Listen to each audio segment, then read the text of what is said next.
como nos comprometimos, los lunes por un tiempo vamos a estar hablando del impacto del uso de las plataformas y redes sociales en las y los niños y los jóvenes. Y para ello está aquí el secretario de Educación Pública, Mario Delgado, el subsecretario de Educación Superior, Ricardo Villanueva, la maestra en orientación psicológica y especialista en prevención de adicciones, Tania Jiménez García, y en enlace desde Estados Unidos, la doctora en neurodesarrollo e investigadora en la Universidad de Washington, la doctora Lucía Magis Weinberg, que nos va a hablar de este tema que es parte de su investigación. Este es el tema del día de hoy, dispositivos y redes sociales en las escuelas y su impacto en las y los niños y jóvenes. Muy buenos días a todas, a todos. Con su permiso, Presidenta. Ahora que la Presidenta ha estado visitando muchas escuelas, entregando la beca Rita Cetina, hace un ejercicio muy interesante. Le pregunta a los niños, a las niñas, a ver, ¿quién de ustedes trae teléfono celular al salón de clases? Algunas escuelas lo permiten, algunas no. Pero luego les pregunta, ¿a quiénes de ustedes les prestan el celular sus papás, sus mamás cuando llegan a sus casas? Y ahí sí se levantan muchas manitas. ¿Por qué les cuento esto? Porque es muy importante analizar el tema de las redes y el impacto que tienen en nuestros hijos, más allá de las escuelas. Ahí no termina la responsabilidad. Lo que quiere la Presidenta es que hagamos conciencia del impacto que tiene en su desarrollo, en su crecimiento, porque son menores de edad que están desarrollándose físicamente, se está desarrollando su cerebro. ¿Cómo impacta esto? Eso es lo que vamos a ver en la sesión del día de hoy, que como ya dijo la Presidenta, nos acompaña la doctora Lucía Magis Weinberg, directora del Centro de Juventud Digital de la Universidad de Washington, y está aquí también con nosotros la maestra Tania Jiménez García, directora general de CONCIEO, quien nos hablará de la tecnoadicción y de lo que ocurre en el cerebro cuando la costumbre se vuelve necesidad.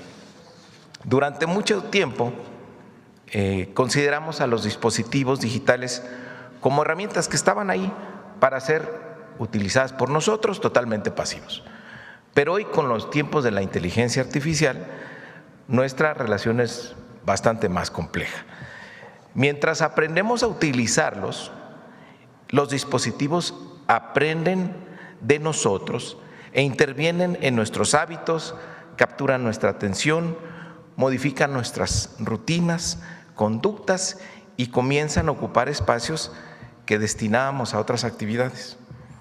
Cuando las niñas, los niños y los adolescentes, con ellos la reflexión todavía es más profunda, adquiere otra dimensión, porque no estamos hablando únicamente de hábitos que cambian, sino de hábitos que se forman mientras se está formando el cerebro, y esto será determinante para toda su vida. Por ejemplo, está comprobado que los adolescentes que checan las redes sociales son más sensibles, son más reactivos a la aprobación de los demás, de sus pares, y a veces pues están más atentos que a su propio veredicto.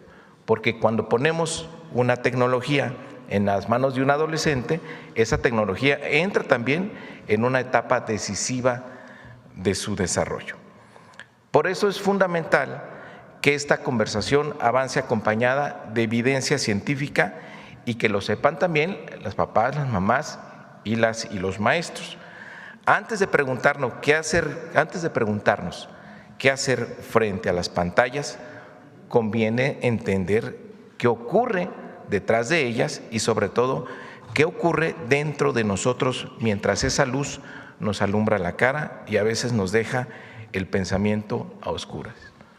Debemos tener claro que los algoritmos obedecen al mercado, así están diseñados, y a intereses que subastan en tiempo real nuestra atención. Por eso prosperan las polémicas infladas, se premia el debate que divide y crece la intolerancia, ese ensimismamiento donde el otro deja de ser alguien a quien escuchar y se vuelve alguien a quien vencer, a quien derrotar. Bueno, con esto termino. La semana pasada se presentó el lunes esta iniciativa que tiene la presidenta de discutir este tema. La semana pasada se reguló en Francia el acceso a las redes, menores de 15 años. Cada país pues tendrá su propia definición. Lo más importante es que este reto lo estamos asumiendo entre todas y todos, y el objetivo es que acompañemos a esta generación y que les demos herramientas para una vida plena y feliz, y a eso aspiramos en este debate. Entonces, adelante, doctora Tania.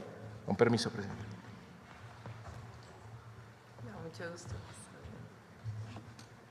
Buenos días, presidenta. Buenos días a todas y a todos. Para continuar con este importante diálogo, a mí me corresponde hablar un poco del uso problemático de la tecnología, que es el término que se utiliza, y entender las implicaciones que esto tiene y lo que pasa en el cerebro. Porque cuando hablamos de un uso problemático ya de tecnología o, por ejemplo, un consumo de sustancias, hay un proceso en el cerebro relacionado con la dopamina, que tal vez la han escuchado hablar. La dopamina es este neurotransmisor que nos hace sentir bien, que nos genera placer. La siguiente, por favor, aquí está. Como ven en el punto número 1, esta dopamina la liberamos. Se podría decir que esa es la cantidad de dopamina que liberamos cuando realizamos diferentes actividades cotidianas como hacer ejercicio, terminar una tarea, lograr algo. Y como vemos aquí, que es una imagen nada más para ilustrar el proceso, podemos ver cómo hay estos receptores que reciben la dopamina, que son estos círculos naranjas, y que cuando sucede eso es cuando nos sentimos bien. Y por eso el cerebro recuerda eso que nos hizo sentir bien y nos va a pedir repetirlo. Ahora, ¿qué pasa en este número 2? Esa es la cantidad de dopamina que liberamos cuando vemos redes sociales, cuando estamos jugando videojuegos, cuando consumimos una sustancia, cuando apostamos. Como pueden ver, la cantidad de dopamina es mucho mayor y por eso sentimos esta enorme gratificación inmediata. Pero a lo que me gustaría a mí enfatizar y lo que creo que es muy importante es lo que pasa en el número 3. Ante esta sobreestimulación de dopamina, el cerebro se protege, el cerebro se modifica. ¿Qué es lo que hace? Número 1, deja de producir dopamina. Número 2, esconde estos receptores como a manera de defensa de la sobreestimulación. ¿Y cuáles son las consecuencias de esto? Que cuando realicemos estas actividades de las que hablábamos al inicio, esta es la cantidad de dopamina que vamos a liberar. Y estas actividades que antes nos generaban placer y satisfacción, ahora no nos van a generar tanto placer. Creo que es sumamente importante conocer esto al trabajar este tema, porque no solamente se trata de que un niño sea apático, sino que ya su cerebro puede funcionar de manera distinta. Se puede recuperar el cerebro, por supuesto, con el tiempo y el proceso adecuado. La siguiente, por favor. Ahora, no solamente la cantidad de dopamina se ve alterada, sino otros procesos en el cerebro, como por ejemplo la corteza prefrontal, que es esta área importantísima encargada de la atención, la concentración, el control de impulsos, el manejo de emociones, la toma de decisiones. Y es un área que es la última en desarrollar, el cerebro se desarrolla de atrás para adelante. No voy a profundizar mucho en esto porque la doctora Lucía va a hablar un poco más. Sin embargo, por eso pues los jóvenes tienen muchísima dificultad para concentrarse, para controlarse, ser pacientes, solucionar problemas, etc. La siguiente, por favor. Ahora hablemos qué comparten todas las adicciones. También hablando de este uso problemático de la tecnología. Número 1, la pérdida de control. Decimos que vamos a estar 5 minutos en el celular y ya llevamos 2 horas. Número 2, este deseo intenso, este impulso por volverlo a hacer.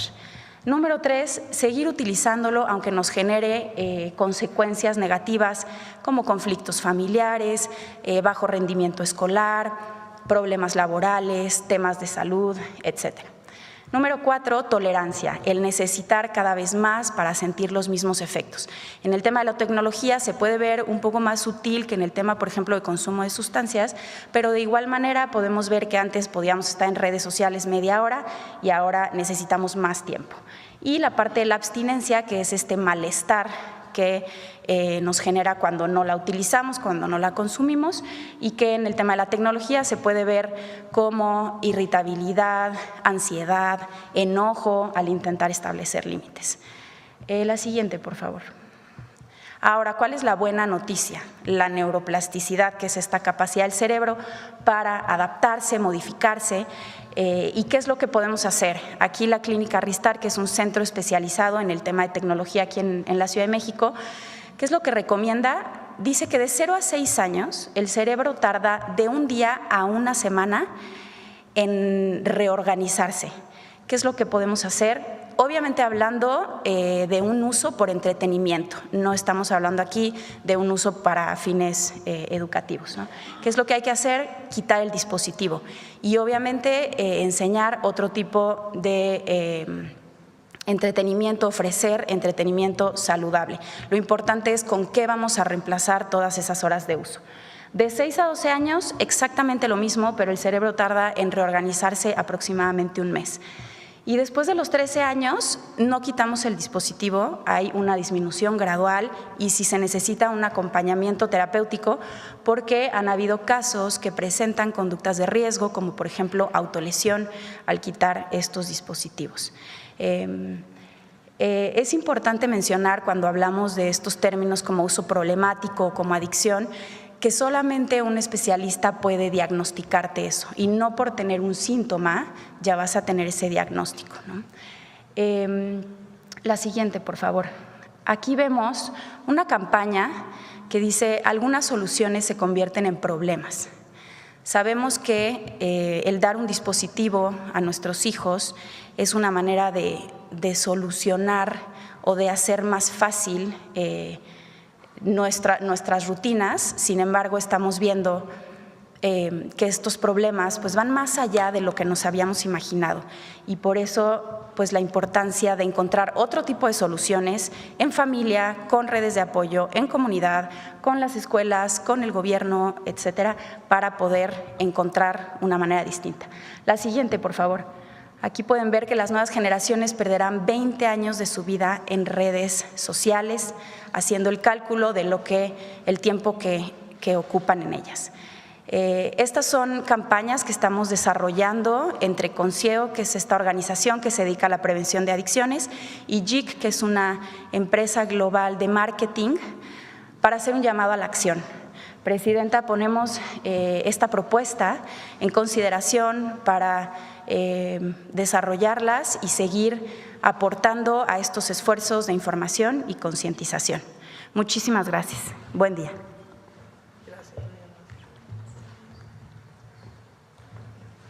Bueno, ahora tenemos a la doctora Lucía a distancia. Buenos días. Buenos días, muchísimas gracias, Presidenta, Secretario de Educación y Subsecretario de Educación Superior por la oportunidad de platicar hoy sobre el desarrollo cerebral en la adolescencia. Si pudiéramos ir a la primera diapositiva, por favor.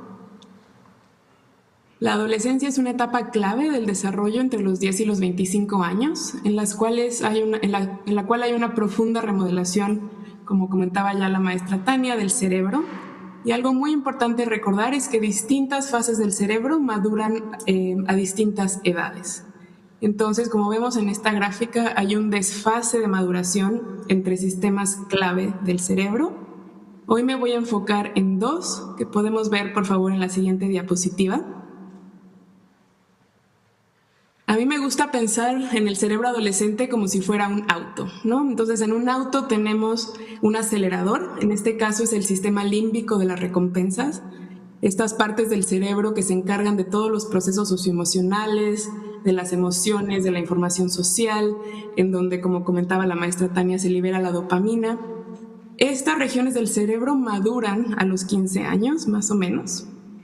Y por otro lado, el sistema frontoparietal de control cognitivo, el freno de este auto, fíjense que madura hasta los 20-25 años. Estas son las zonas del cerebro encargadas de la toma de decisiones, de nuestra regulación, de poder pensar en las consecuencias de nuestros actos a largo plazo. Y como ven, esto madura hasta los 20-25 años, lo cual nos deja unos 5-10 años de este desfase en el cual, como vemos en la siguiente diapositiva, por favor, tenemos un auto en esta metáfora con un acelerador muy potente y un freno todavía en desarrollo, ¿no? Esta sensibilidad es tanto una fuente de oportunidad como de vulnerabilidad. La adolescencia es una etapa clave de alta flexibilidad, de exploración y aprendizaje, en la cual formamos relaciones significativas de toda la vida y en la cual tomar riesgos positivos nos va a ayudar muchísimo a desarrollar nuestra identidad. Pero a la vez, esta misma sensibilidad pues, nos lleva a ser más susceptibles a los riesgos negativos, a los malos hábitos, a la presión de pares y a la vulnerabilidad de salud mental. Esto ha existido siempre, desde que existimos como especie, pero por supuesto en los últimos 20-30 años también las infancias y adolescencias se están desarrollando en un contexto digital. En la siguiente diapositiva podemos ver cómo los aspectos del diseño de plataformas digitales, me refiero a redes sociales, videojuegos o videos, directamente activan estas regiones del cerebro, ¿no? Entonces ahí ven una imagen de un resonador funcional en el cual vemos activación de estas zonas. Vemos que un uso constante de plataformas refuerza conductas automáticas, hábitos poco saludables que, como ya comentaban, en un pequeño grupo vulnerable de adolescencia se puede convertir en adicción, nos lleva a este nuevo concepto del estrés digital. Y si vemos también en la siguiente diapositiva, por favor, las plataformas digitales también están interactuando con el freno. Ahí vemos unas imágenes cerebrales donde con mayor tiempo frente a una pantalla en la adolescencia hay un adelgazamiento de distintas zonas del cerebro. Sabemos que un uso constante de tecnología pues hace una erosión de nuestra atención. Normalmente hace 20 años podíamos pasar 2 minutos y medio frente a una pantalla haciendo una tarea, ahora pasamos 47 segundos antes de distraernos. Sabemos que más uso de pantallas nos lleva a más distracción, cambios frecuentes entre una tarea y otra, más errores, más frustración, más estrés y esfuerzo. Y además, el acceso cada vez más temprano a celulares antes de los 12 años pues está asociada con afecciones del desarrollo cognitivo. En la siguiente, por favor, me gustaría hablar de otros pilares claves del desarrollo en la adolescencia, ¿no? Es importantísimo poder dormir más de 9 horas al día de forma ininterrumpida, pero sabemos que la luz azul y las notificaciones retrasan y fragmentan el sueño. Todos y todas necesitamos 1 hora de actividad física al día, pero si estamos en la pantalla, pues tenemos más sedentarismo. Tenemos que comer bien, pero si estoy comiendo mientras estoy viendo mi pantalla, pues no le presto atención a mi cuerpo y a lo que necesita. Y por supuesto queremos evitar el consumo de sustancias, pero tenemos a las infancias y adolescencias en un entorno de alta publicidad dirigida que puede normalizar esta idea de consumo. Además, en la siguiente diapositiva, por favor, vemos cómo las pantallas pueden desplazar actividades clave, ¿no? La convivencia en persona se ve interrumpida por el uso frente a pantallas. Necesitamos tiempo pleno para aprender tanto lo que aprendemos en la escuela como lo que a mí me interesa y quién soy, pero la información, noticias constantes, el scroll y las notificaciones afectan nuestra atención. Y por último, la adolescencia es una etapa clave en la cual tengo que saber quién soy yo, desarrollar mi propia identidad. Y pues esto se dificulta cuando vivimos en unas experiencias donde todos los algoritmos, todo está homogeneizado, todos y todas estamos viendo lo mismo. Entonces, con esto quisiera cerrar con la siguiente diapositiva, presentar algunas recomendaciones.